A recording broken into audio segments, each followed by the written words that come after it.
big news as we talk football with one Howard Balzer, and we got to get his reaction on Lionel Messi going to Miami. What are your thoughts about that there, Howard? Talk some football with you. I mean, I know you're a man of all sports. How much of impacts that down there in Florida?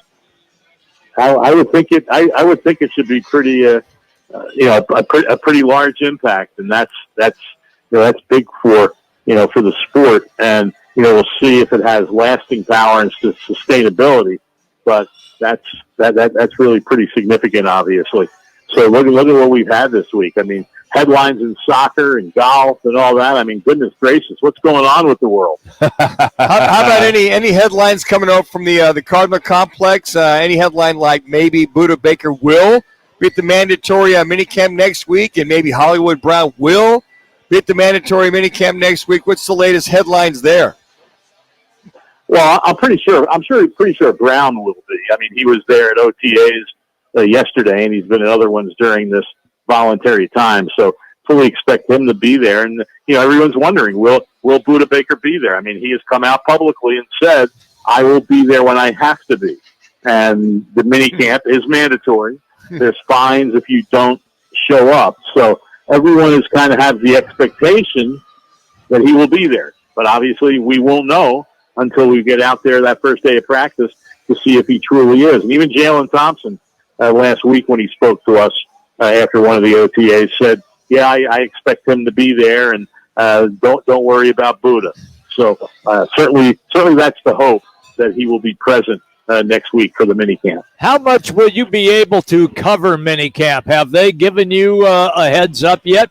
Are you there for 20 minutes of stretching and then you're out, or will you get a chance to watch? No, well, NFL rules state that the entire minicamp is open to the media. Okay. So we will be able to watch it in its entirety, which in fairness, I mean, I didn't realize it at the time when we spoke a couple of weeks ago, but we've been able to watch the entire practice during OTAs as well. Now, we aren't at every practice because teams are only required to open one of every three, and most teams only open three. And, I got to give the Cardinals credit. They had two of them open this week, and so we got a total of 4 of the 10 that they've held. For minicamp, like I said, they're all open all 3 days, and we get to watch it all. So we're all looking forward to that. It's not going to be that much different than OTAs, and in terms of the practice and what they do during those practices, but it's still a good time to be able to be able to see guys, and then be able to see them 3 days in a row, which we haven't been able to do during the OTAs. I know it's kind of hard to watch guys, in just helmets and T-shirts and that type of thing. And I just want to get your thoughts when Colt McCoy said he had contemplated retiring. I don't know if you want to hear that from really the only guy that you got at quarterback with any experience, but he decided he's going to come back per se. All that being said, which guys have that right? Take a good hard look at it. How much or how many reps is one Clayton 2, the 5th-round draft choice out of Houston, getting in reference to this minicamp, or have you noticed? Yeah, no, I have noticed. He's been getting a lot of reps, and a lot of times he's been there, and it's all fluid at this time of the year when you say the first unit, second unit, sure, and all those things. But he's been there on quite a few occasions with the second group of players. So he's been getting plenty of reps, with Colt McCoy. And, Jeff Driscoll's getting reps. David Blah, we didn't see him as much yesterday. Don't know if there's something going on with him. But Toon has been getting a lot of time, which I'm sure is by design as a rookie.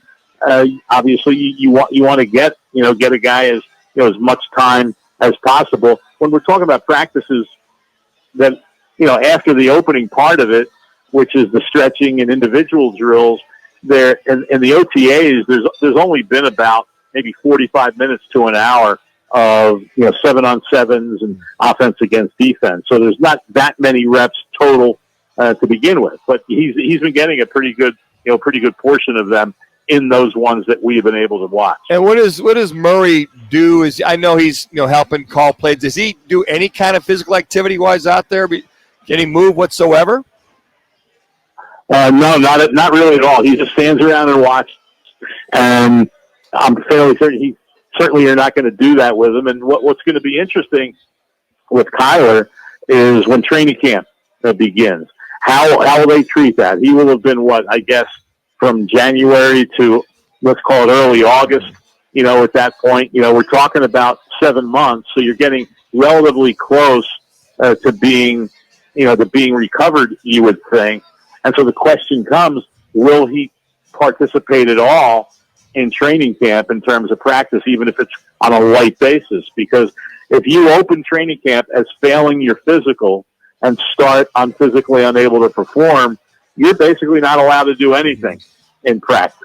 And, you can do some work on the side, you can run around and stuff like that. But in terms of practice, you can't do anything. So I'm going to be very curious how the Cardinals treat this. 3 minutes. If you can't practice, the big question to me, guys, is whenever it is deemed that he is ready to, quote, play in practice, how much work is he going to be able to get before he's available to play in a game? And how do you do that if it's during the season, let's say, if he really starts practicing then? Because there's not that many reps in practice, and you're getting ready for a game. And so if he's not ready to play right away, how much reps do you give him? So I think that's going to be one of the really key parts of his recovery in terms of, how they decide to do that and whether he's able to work at all when training camp begins at the end of July.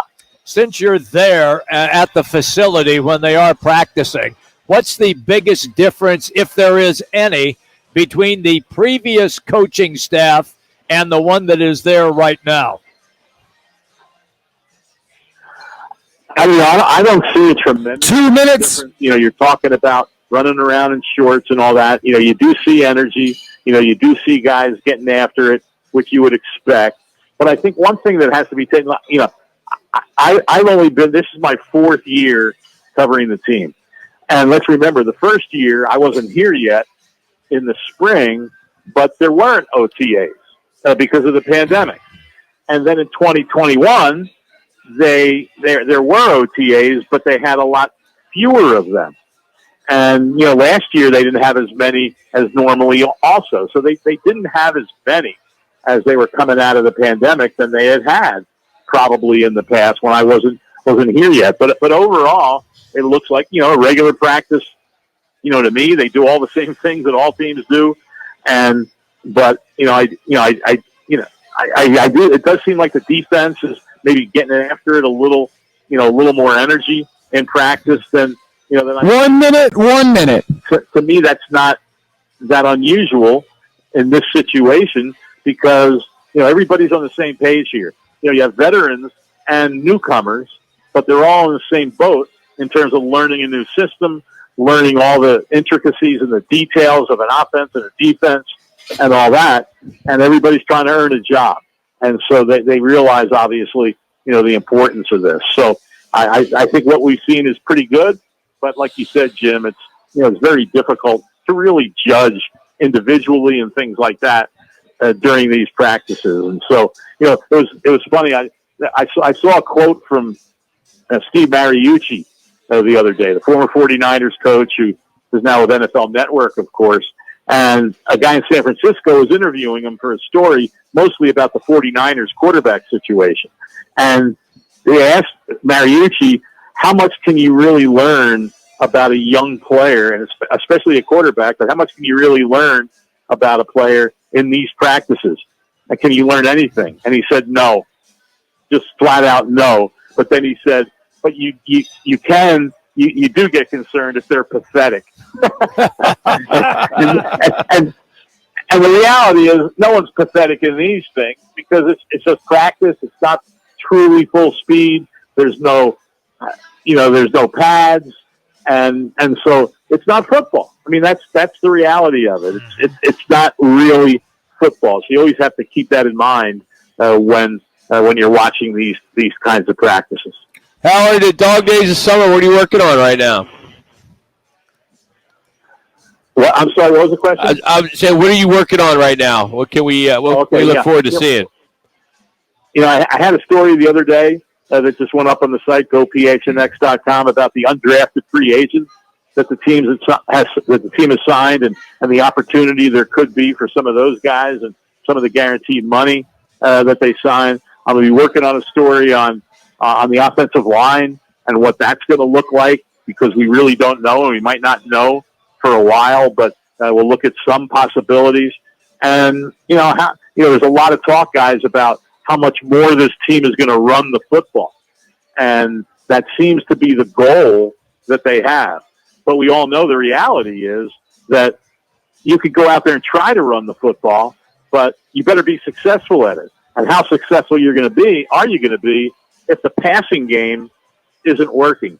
And so that, to me, is one of the bigger questions here with the small receiving core they have for their 3 returning guys, and whether a newcomer like a draft pick like Michael Wilson or Zach Pascal can step up and get into the rotation, guys that are a little bit bigger. But you better be able to have success throwing if you're going to be able to have success consistently with the running game. And I'll be working on those 2 stories in the next few days, in the next week. That's Howard Balzer. Follow him on Twitter. You'll find out when all his stories are up. HBalzer721. Thank you, sir. Appreciate it as always.